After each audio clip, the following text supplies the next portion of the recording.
Hello my friends, it's the Game Boy Geek here, and today we find ourselves on the summer solstice, the longest day of the year, on the wild, faraway land of Jungla, where two fearless packs battled for the scepter of power of the animal world. There can only be one king. A terrible struggle is underway to reach the enemy hunting squares. Animals fight duels to the bitter end in which each animal has unique fighting abilities. Jungla is for 2 players. It takes between 30 minutes and 120 minutes to play. It's for ages 8 and up and published by WoW Game. It's on Kickstarter right now, so I'm going to show you how the game works and I'll see you on the other side.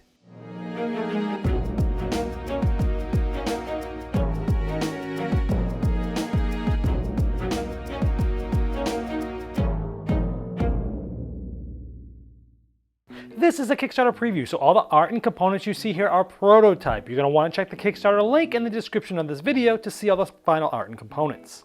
Now here we have the game set up. We have the red player over here, the blue player over here. Now each team or player has 15 animals. Now 13 of those are the same between both of the packs. However, the red has 2 unique animals.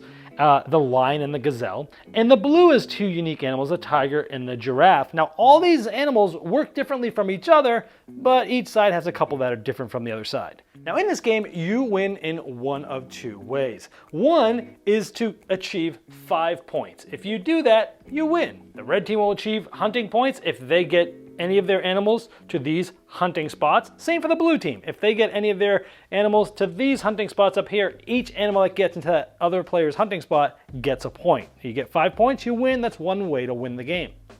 Now as I'll show you, the other way to win is you're going to be moving these different animals and they all move in different ways, but if you ever get onto a space with the opponent animal, that animal will get imprisoned off the board. If you ever imprison all of the animals of the other team, except the turtle, because it cannot be imprisoned, then you win. So that's another way to win. So you're either trying to get rid of, imprison all your enemies' animals except the turtle, or get 5 points to be the one to win.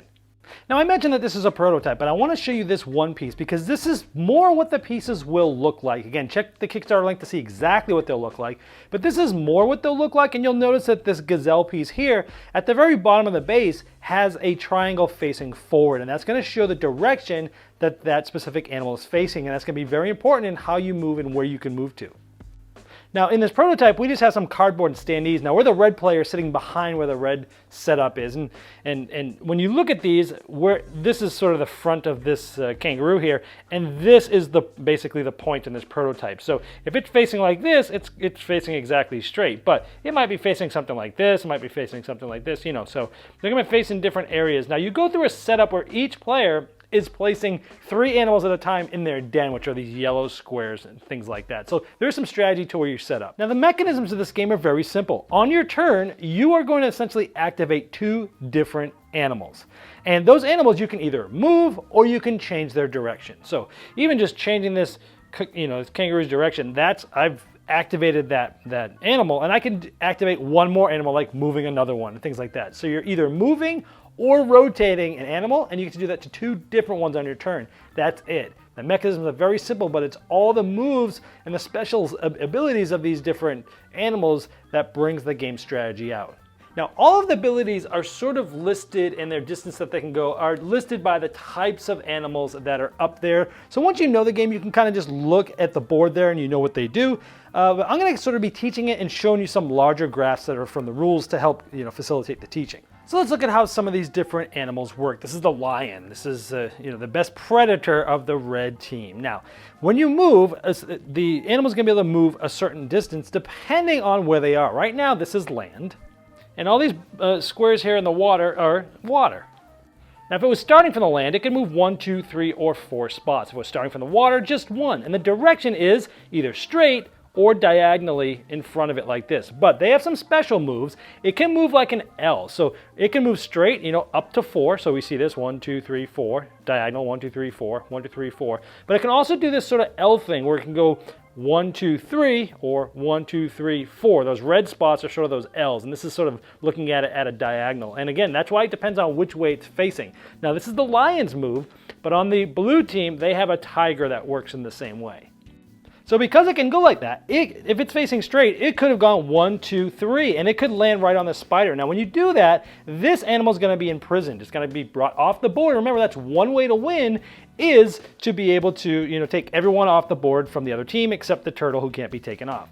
Now it also could have done that special attack where it went 1, 2, 3 like a little L, and it would have imprisoned this one as well. So that was an option. Now, if I had one of my own animals here and it was going this direction, well, then it would have just gotten hit and it would have stopped right there.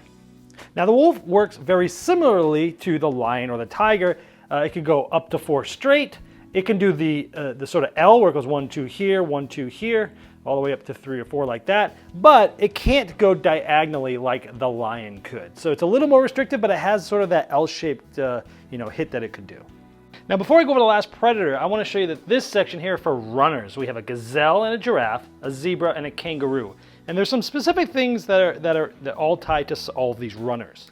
Now they cannot be imprisoned by a frontal attack. So this lion could not just go here and take this giraffe out. Couldn't imprison it because that's part of the runners. Now an enemy runner could do that. So if I had maybe a zebra here, a zebra can move 1 or 2 from land, it could do a frontal attack and imprison this giraffe and going right into its spot, and this would be imprisoned. So enemy runners can do frontal attacks, but other animals can't, except there's one exception, which I'll get to later. That was that last predator that I skipped over to go over this aspect.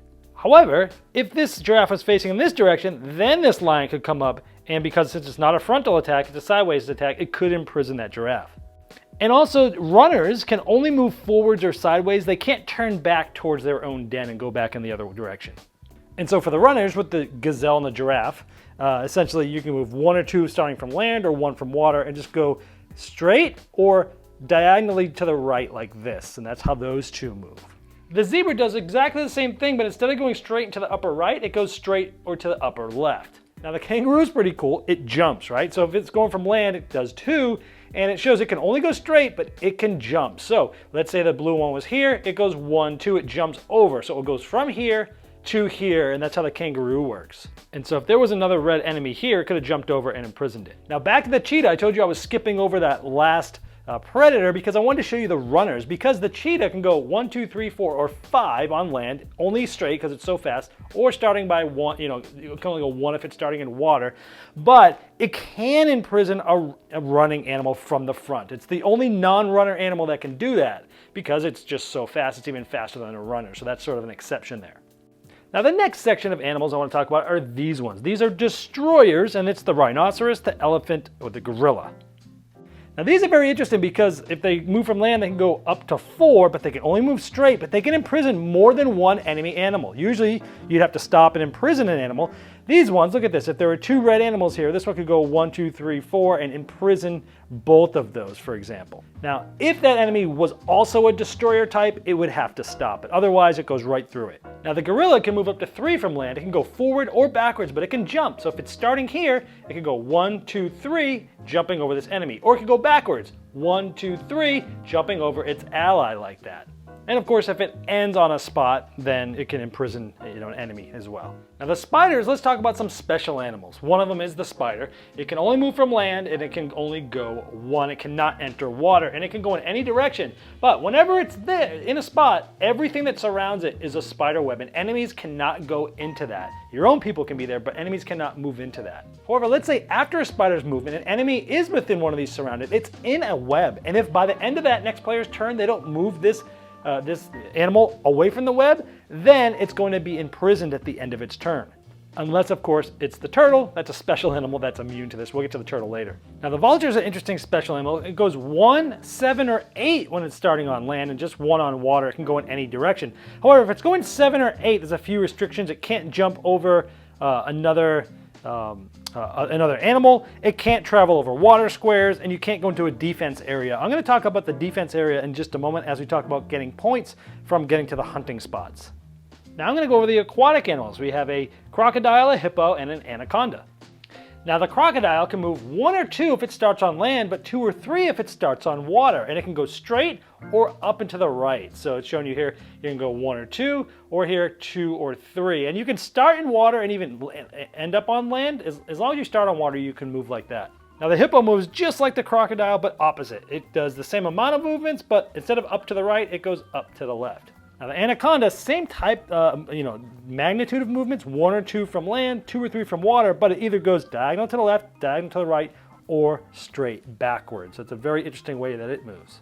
Now the turtle is a very special animal. It only moves 1 regardless of where it is. It can move in any direction, but you can't imprison it, and it cannot imprison anything else. That's why you can win if you imprison all the other pack's animals except the turtle.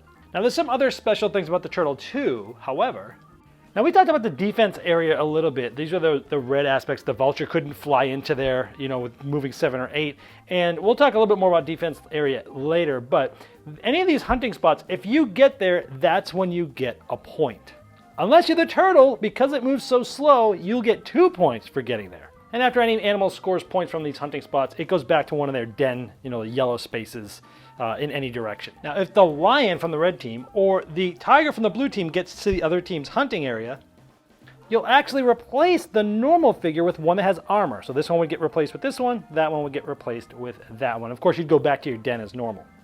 Now let's say this tiger had some armor on it. Now you can do, when a tiger or a lion has armor on it, you can do a spring attack against it, which is like you'll basically go in and hit it and come back to where you started, and it would get replaced by one that's not armor. It doesn't matter where that is. And spring attacks can only be done against an armored lion or tiger or an animal in your own defense area.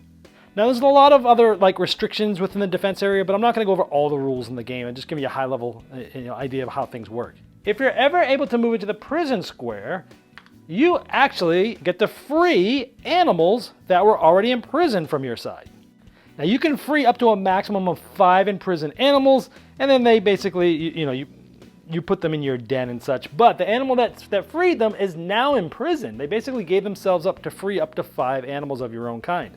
However, on the enemy's next turn, they get to take 3 moves instead of 2, or a double move with the same animal, and there's some restrictions to what you can do with that move. So I've covered pretty much all the animals in some pretty good detail and a high level on some of the other aspects of the game, but that's pretty much it. You're trying to imprison everybody except the turtle from the other team, or trying to get to 5 points from getting those hunting spots.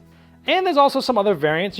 More experienced players can also play a 4-player in teams of 2 per team, where each player makes one of the moves in turn, and teammates are not allowed to talk to each other. Well, there you have Jungla, and as I showed in the overview, there's plenty of animals and different strategies to take in the game. Now, if you'd like to see all the final art and components and all the different pledge levels available, you can click the link in the description below me, and that will take you directly to the Kickstarter project page, and I'm sure that WoW game would love your support.